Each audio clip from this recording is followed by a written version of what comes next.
Halo teman-teman semuanya, kita bertemu kembali di kuliah spiritual. Apa kabar teman-teman semuanya? Semoga baik-baik saja di Indonesia.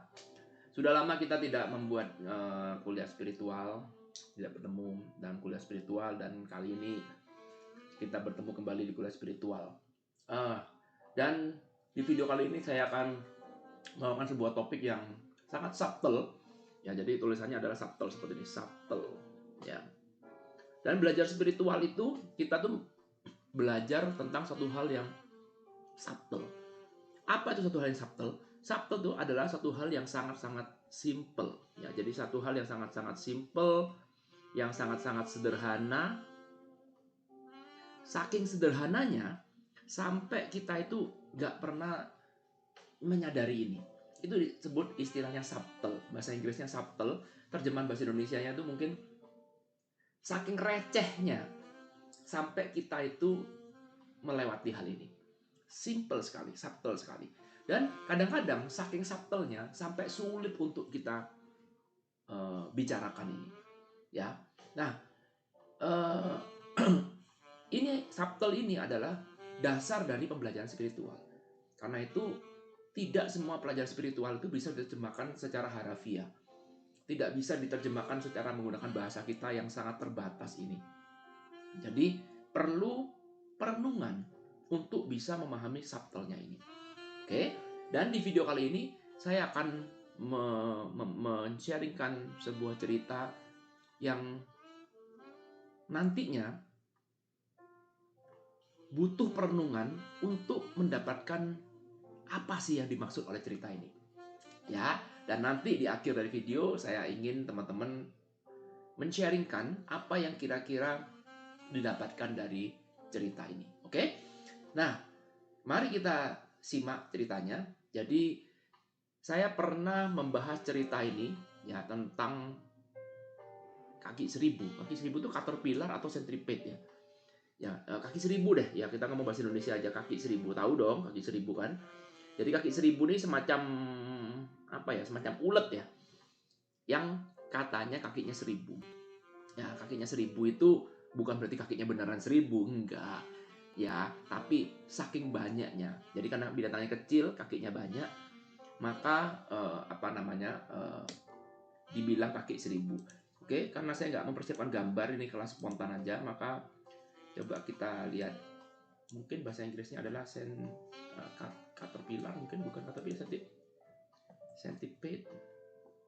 Mungkin centipede mungkin. Nah, ini dia nih. Ya, kaki seribu kurang lebih gambarnya seperti ini. Ini ada centipede.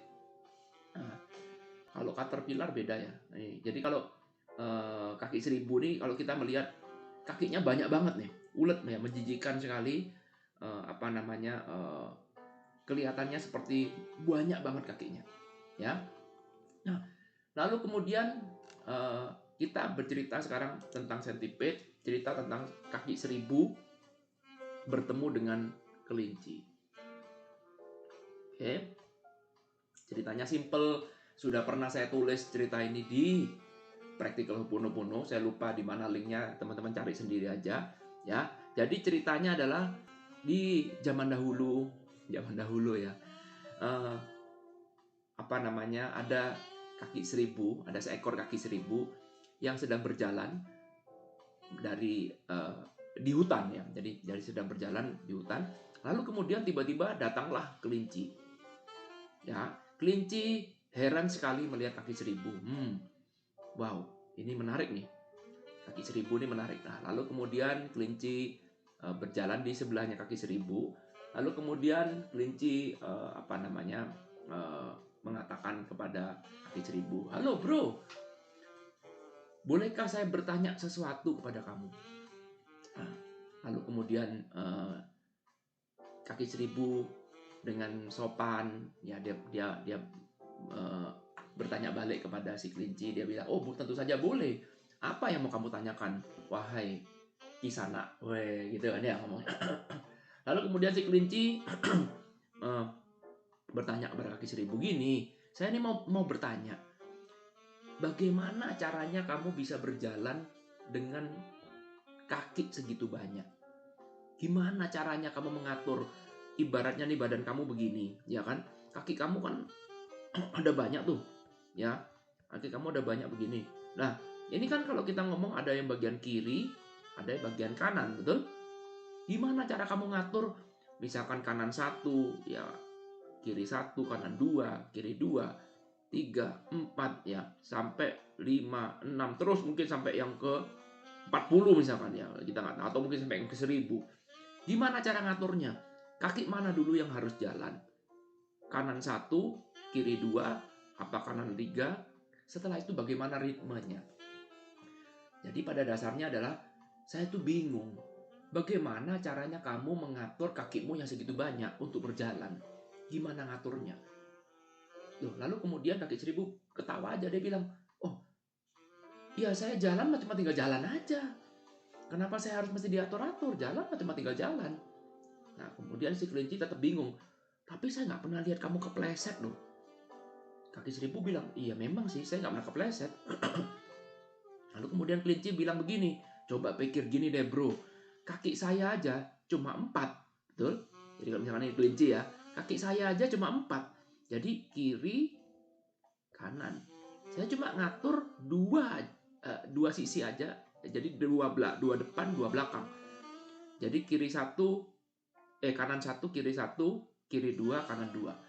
Saya cuma mengatur ini aja. Kadang-kadang ketika saya lari saya bisa kepleset loh. Karena itu tolong bro, coba kasih saya kasih saya rumusnya bagaimana. Kasih saya tips dan trik. Kasih saya rahasianya.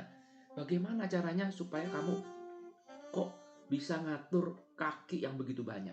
Karena kalau kamu ajarin saya caranya, maka saya tidak akan pernah kepleset lagi. Karena pastinya lebih gampang mengatur 4 kaki daripada mengatur 1000 kaki.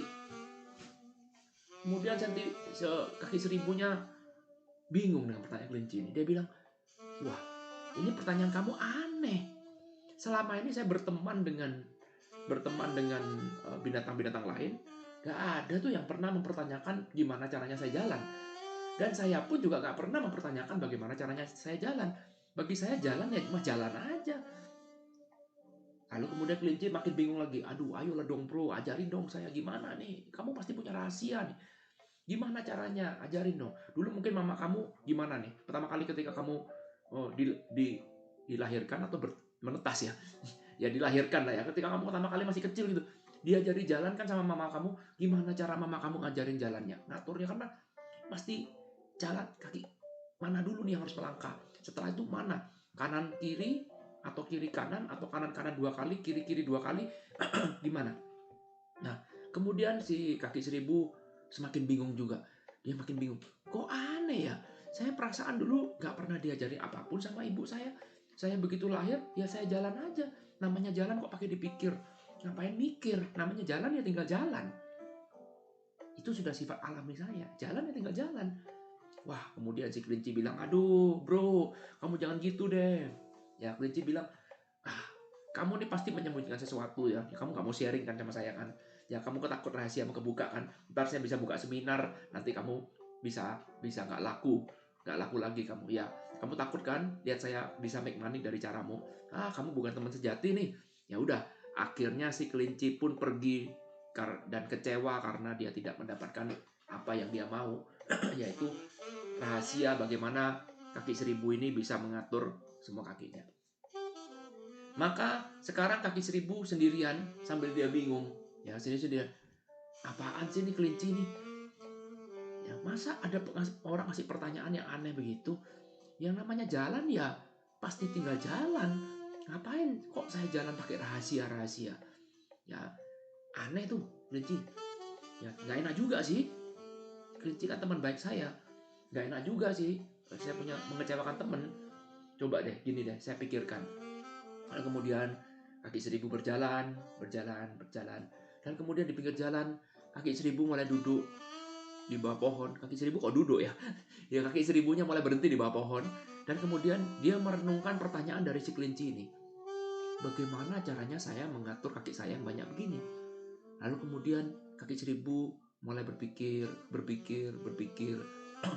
Maka tiba-tiba mulai pertanyaan itu diamini oleh si kaki seribu. Bener juga ya. Bener juga nih. Oh, saya nggak pernah mikir ya. Gimana caranya saya bisa berjalan dan mengatur kaki saya yang banyak ini. Gimana ya? Bener juga ya. Kok bisa ya saya jalan ya? Kok saya baru sadar sekarang kalau sebenarnya kaki saya ini banyak dan ngaturnya susah. Maka kemudian mulailah sekarang pikiran dari si kaki seribu ini menganalisa. Ya, kemudian pikiran menghasilkan thought. Nah, kemudian thoughtnya semakin menganalisa, semakin bertanya, iya gimana ya? Kok bisa ya? Kok bisa? Bagaimana? Saya sendiri. Akhirnya mulailah dia observe dirinya sendiri. Dan kemudian ketika dia mencoba berjalan, maka untuk pertama kalinya si kaki seribu itu akhirnya terpleset. Ketika dia berusaha untuk memikirkan caranya, maka apa yang terjadi? Yang terjadi kaki seribu sekarang jadi bingung, dia harus melangkah kaki yang mana, dan mendadak semuanya jadi tidak sinkron. Itulah momen pertama kali dalam sejarah kaki seribu akhirnya kepleset dan tidak bisa jalan. Oke, nah tentu saja cerita ini cuma cerita uh, uh, uh, cerita cerita dongeng biasa. Anda nggak perlu tanya, wah itu kaki seribunya ada di mana, sumber literaturnya di mana, siapa pengarangnya, nggak ada daftar pustakanya. Cerita seperti ini saya dapatkan dari dongeng dari seorang guru, ya. Dan yang terpenting adalah apa makna dari cerita ini, ya. Teman-teman bisa ngikutin ceritanya kan? Nah, sekarang saya ingin teman-teman merenungkan cerita ini, lalu kemudian men-sharingkan kira-kira nih dari cerita ini apa pelajaran dari cerita ini? Apa maknanya cerita ini? Ya, jadi saya kasih kisi-kisi ulang lagi bahwa tadinya kaki seribu berjalan cuma asal berjalan aja, ya, nggak pernah berpikir caranya bagaimana. Tetapi ketika dia berpikir caranya bagaimana, mendadak mulai tubuhnya tidak sinkron, mendadak dia menjadi sekarang jadi bingung, dan sekarang dia menjadi bingung, maka dia sekarang untuk pertama kalinya kepleset. Dia jadi nggak bisa jalan, dia bingung kaki mana yang mau jalan. Padahal sebelumnya dia tinggal jalan saja secara alamiah. Pertanyaan saya adalah, pelajaran apa yang Anda bisa dapatkan dari cerita ini?